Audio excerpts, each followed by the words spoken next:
What's up, y'all? I'm back out here at the range on what should be another beautiful day to get some testing done. Bright sunny skies out here this morning. A little bit chilly actually first thing, but it's supposed to reach around high 70s, right at 80, low humidity. So this is going to be pretty much a perfect day to do some testing. I've got a couple of really good ones planned for out here today, and we're going to start things out with some interesting new 45 ACP. So of course the jelly contraption's out here ready to roll with a couple of chronos and two brand new fresh blocks of gel. First test done in these so you get a crystal clear picture of what happens. Of course, we've got the heavy clothing barrier up front that's got the layer of denim, fleece, and 2 layers of cotton t-shirt. And what we got for this one is some good old Hornady critical defense. And some of y'all might be saying, that ain't new, what are you talking about? And this, I believe, is actually brand new, or else I've just been under a rock for forever, I guess. This is actually Hornady critical defense 45 ACP plus P. This is 185 grain plus P. This is their item number 90923. Now they're saying 1150 feet per second out of this stuff right here, which is pretty doggone good for just some off-the-shelf type stuff. You're looking at almost 550 foot-pounds of energy with that right there. Here's a look at the cartridge. Interestingly enough, they got the nickel plating back on these cases. Obviously, you've got that FTX projectile there with the insert in it. Now this was actually brought to my attention by somebody through a message. I had no idea this existed, and it's not even listed on Hornady's own site. So I believe this must be some really brand new stuff. I'm not really sure what the deal is. There's no listing at all for any plus P45 ACP critical defense on Hornady's site. And there were absolutely no reviews at all on Midway where I picked it up. So I believe this sure enough is brand new stuff. I don't know why it's not listed on Hornady's site yet. But that being said, the critical defense standard pressure actually has been pretty good from what I can remember in 45 ACP and all the tests that I've done. So I'm expecting some really good stuff out of this. Now I guess I should also mention on the standard pressure stuff, as far as test barrels, they list that stuff as 1000 for the standard out of a 3-inch test barrel. So doesn't have any information for these obviously because it's not even listed, but I've got a couple of different barrel links here to try them out on. We've got the shorty here with the G30, that's got a 3.8-inch barrel, and then I've got the full-size Rock Island Armory 1911 with the 5-inch. So I'm expecting some really good stuff out of this mystery ammo. Let's get everything set up and see what they can do. All right, let's get us some numbers out of this stuff. I'm gonna do a 5-round average from each barrel length, starting with this 5-inch first. Now you're gonna see multiple readings from this radar. The large numbers right here at the muzzle, and then you've got 5 across the bottom. The first one there is set for 3 yards, which is roughly where the gel is here at 10 feet. And then I've got the other set for 10, 15, 25, and 50 yards. Now remember, they're saying 1150 out of this stuff. Again, no listing. The standard pressure set out of a 3-inch barrel. And if I'm remembering back correctly, I did glance and I know it did fairly well, but I can't remember how close it was on velocity. But I got a good feeling about this stuff for some reason, so hopefully it don't let me down. 1066, 1098, I'm figuring about 11, 1078. Uh-oh. We had a jam right there. That's unusual. I don't usually have any kind of problems with this Rock Island as far as feeding or anything like that. So it definitely jammed it on up in there. Let's see what the round looks like. Don't look like it gave me any setback or anything. So let's put that one back in and rerun it. All right, let's see what happens here. All right, no problem feeding it on in there. Let's get this last one over the radar.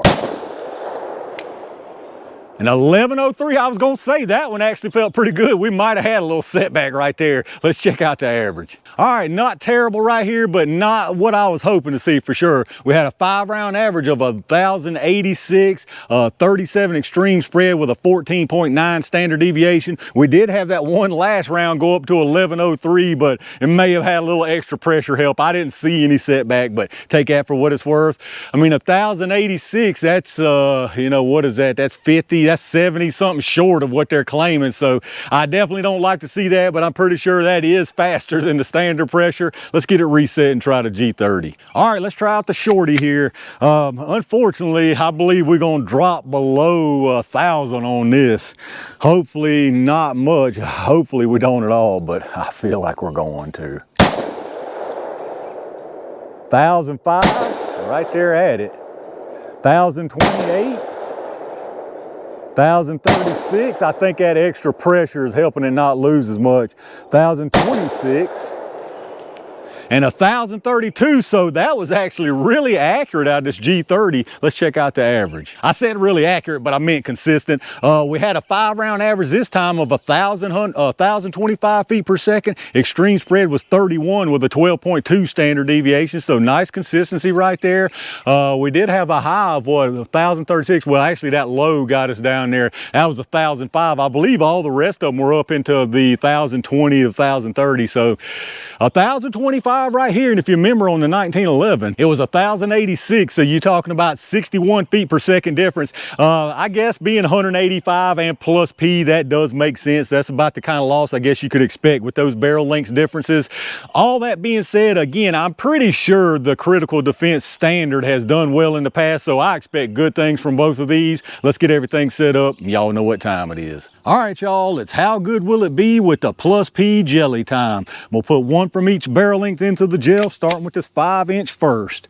I got a feeling we're gonna see some good stuff from both of these. I just wish it would have been a little bit spicier for plus P.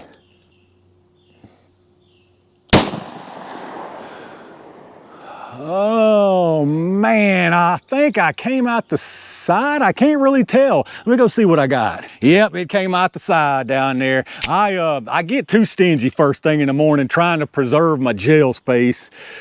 I hate doing that too. It gets in the way of seeing things, but let's see if I can get it right here. All right, that's definitely more like it right there, and I think I put it high enough where we can see. Let me go check it out.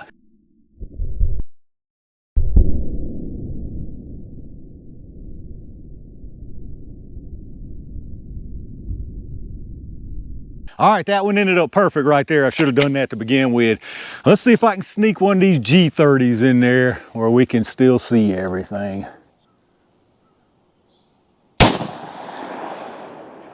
I don't think I went exactly where I wanted, but we should still be able to see it. Let's go check it out.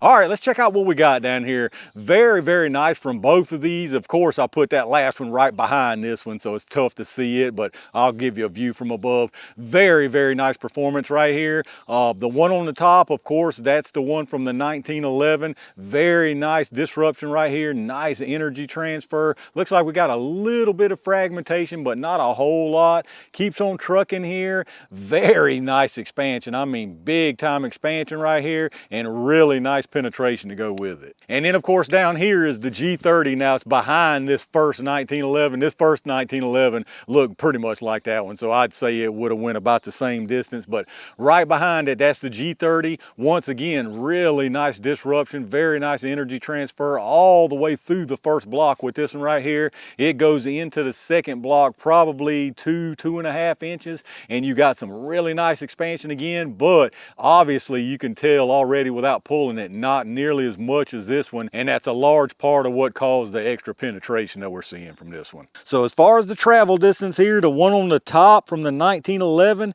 that one's at exactly 13 inches, so very, very nice right there. And then the G30 down there, that one is exactly 18 inches, so very, very nice distance from both of those. And then here's your closer look again on the top there. That's the 1911. We'll look at it first. You can see you got a little bit of fragmentation there. Keep on following it here. Very, very nice disruption and really nice expansion. And then again, this one here, I'll kind of get you at an angle if I can. You can see back behind there. Once again, really, really nice energy transfer. Looks like we got some little bit of fragmentation there too. Very nice all the way through this block. Keeps on trucking into the second block. And then there you see again, nice expansion. And then here you are from above. This definitely gives you a better look. Top, that's 1911, that's G30. No doubt you got a larger area of disruption, more energy transfer with that 1911, but both of them look incredibly nice. Very nice expansion right there. And then we'll follow the G30, that one also, some really nice looking expansion. All right, let's take a look at these projectiles. I'm having to fight the doggone shadows from my radar back behind me, but hopefully y'all can see these pretty good. Definitely a difference right here. This one right here is from the 1911. This one's from the G30. You can obviously see an expansion difference. Looking from the side, again, easy to see the difference. These pedals here pretty much under the base, and these stopped a little short, and obviously right there you can see the crater on that one. That being said, both of these look really nice. Very nice expansion from both of these, and absolutely plenty for a 45 ACP. Now I did get both of the little inserts too. They were stuck with the projectile, so I figured I'd pull them and measure those. This one right here is the 1911. This one's the G30. Again, you can even see a big difference on how much the little inserts opened up. But let's get us some numbers from them and see what that's looking like. We probably didn't lose a whole lot, but I think we did lose some. So we got 184.0, and when we add the insert back, we've got 185.2. So we may not have had a little loss, probably had some crumbs, but manufacturing tolerance is probably playing a part. This one from the G30, we're actually at 184.8 already there. And then that right there brings us to 186.4. So again, pretty much the same on both of these. Maybe a couple of crumbs, but not much loss at all. And then as far as your sizes, we'll start here with the 1911 first. You got 651 and 664. So very nice even expansion right there. And then from the G30 here, you got 580 and 560. So once again, really nice expansion, but obviously not as much as the 1911. And there you go, y'all, the Hornady Critical Defense 45 ACP Plus P. These mystery rounds did a pretty doggone good job. I mean, they did pretty much what I expected them to do. I'm pretty sure the standard pressure does quite well every time I've tested it. Probably something along the lines of this right here. So I would have no problem picking these up. Now, I would obviously like to see some more velocity out of these things, especially being Plus P. They're not that much more than the standard pressure from what I can remember. And it's not like these things are really a budget round either, because they're pretty pricey compared to other really nice stuff like the Underwood, Grizzly, all of that stuff that I've tested so far. So I don't know why Hornady doesn't have a listing for these yet, and maybe they just hadn't got around to it and they really are brand new, but as far as I'm concerned, this is some good stuff, and if you can get it for a good deal, better deal than other good stuff, then I'd say it's worth a pickup. All right, y'all, I'm gonna wrap it up right there for a pretty good way to start the day of testing. Not a whole lot left to say on this one right here. Pretty much what I expected to see just based on the results that I remember from the standard pressure. I would have liked to seen more velocity without a doubt, because again, it's really close in velocity from this and the standard pressure from what I can remember. Now, that being said, if I've got the choice, I'm taking the Plus P every time, just because it's got a little bit more, and a little bit more is a little bit more, even if it's just a little bit more. But let me know what y'all think about it down in the comments. Those of y'all that run 45 ACP, do you run critical defense standard pressure? After seeing this, are you going to pick some of this up? Have you seen some of this out there anywhere? Let me know in the comments what your thoughts are. Quick reminder, as always, if you're doing any kind of shopping, hit up those affiliate links I've got in the video description first. I've got pretty much a little bit of everything down there, and anything you pick up helps the channel, so I really do appreciate that. Big thanks once again to all my Range Gang members and every single one of y'all for supporting the channel. I've got a couple more really interesting things planned for out here today, so stay on the lookout for that. And in the meantime, stay safe, stay prepared, and I'll see you soon.